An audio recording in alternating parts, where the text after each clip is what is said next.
Depuis 24 heures, l'émotion est palpable dans le quartier d'Odza. La jeune Joyce Nawel, 3 ans seulement, victime présumée d'agression sexuelle dans son école, devient le symbole d'un fléau qui ne cesse de grandir au Cameroun. Ce n'est pas qu'un simple incident, c'est un énième cas tragique qui vient s'ajouter à la liste déjà trop longue des enfants victimes de violences. Selon les informations relayées sur les réseaux sociaux, les faits se seraient déroulés dans l'enceinte même de l'établissement. Les parents de Joyce, désespérés, cherchent désespérément justice, mais se heurtent à un mur. Alors qu'ils tentent de comprendre et de retrouver le coupable, ils se seraient refoulés par l'administration scolaire qui, dans un acte incompréhensible, accuse la mère de la victime de fausses déclarations. Je suis comme ça à Gloire Olympique, l'école à laquelle ma fille fréquente. Hier, ma fille est rentrée de classe hier. On a constaté qu'elle était abusée. Par voie anale, tout comme par le vagin, on a abusé de mon enfant. Je suis venue ce matin, quand on rentrait déjà de l'école hier, je me suis arrêtée pour informer le corps enseignant qui était là que ma fille a été abusée. Et que le matin, quand on va revenir, qu'on nous livre la personne qui a fait ça, parce qu'ils sont suffisamment équipés. Ils ont le matériel informatique, il y a les caméras partout. Qui me livre la personne qui a fait ça à mon enfant? Ça ne va pas se limiter là. Un enfant de 2 ans, un vieux, tu montes, tu prends derrière, tu prends devant. Le sacrifice qu'on fait dans cette école-ci, il me donne mon enfant, je suis là, je suis devant comme ça là.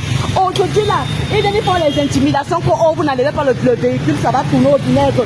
Ça va seulement tourner au vinaigre ici là où je suis là.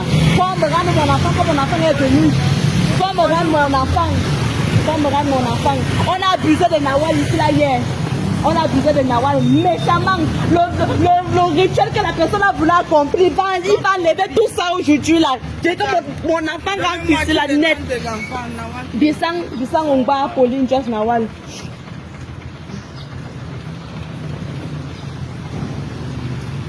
Tu souffres pour avoir un enfant, tu souffres comme ça, tu peux même t'aider, pas partir comme ça là. Quelqu'un se lève un matin, hein.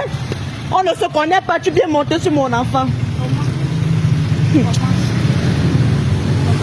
Alors qu'un certificat médical établi à la veille prouve pourtant qu'il y a eu agression, la situation soulève de nombreuses questions. Comment une école, censée être un lieu de sécurité, peut-elle devenir le théâtre de tels actes? Comment expliquer que, dans une société qui se veut protectrice des enfants, des voix s'élèvent pour étouffer la vérité? Les parents de Joyce, ainsi que de nombreuses personnes, exigent une enquête approfondie.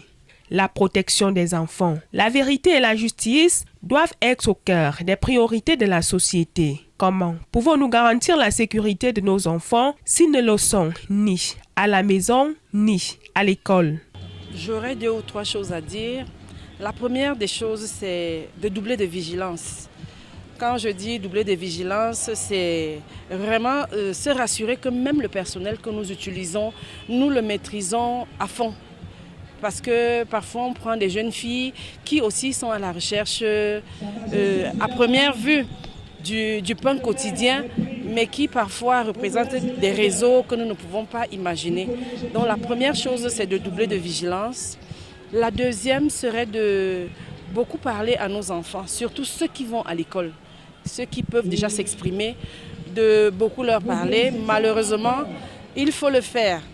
Demander à l'enfant, par exemple, de ne pas s'adresser à n'importe qui, aux gens qu'il ne connaît pas, de ne rien recevoir des inconnus, de crier au besoin si l'enfant se sent poursuivi ou en insécurité.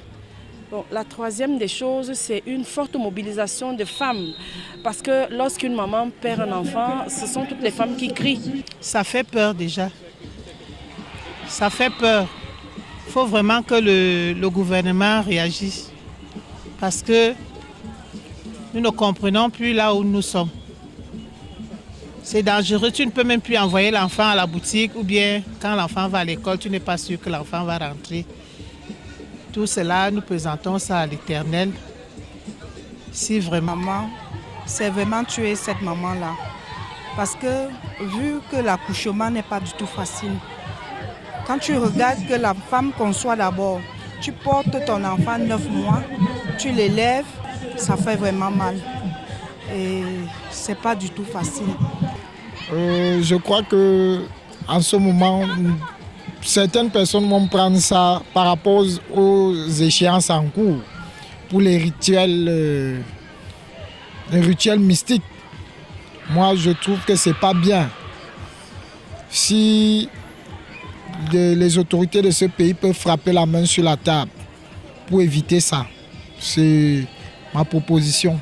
Pour l'heure, les témoignages affluent et les réseaux sociaux s'enflamment pour réclamer une prise de conscience collective. Ce n'est pas qu'une affaire isolée, mais un appel à une réflexion plus large sur la sécurité des enfants au Cameroun. Les parents, les éducateurs et même les institutions doivent se mobiliser pour créer un environnement sûr pour les enfants. Impossible de se taire, c'est le moment de faire entendre la voix et de demander justice pour Joyce et pour tous les enfants victimes de violences, afin que chacun d'entre eux puisse grandir en sécurité sans crainte d'agression.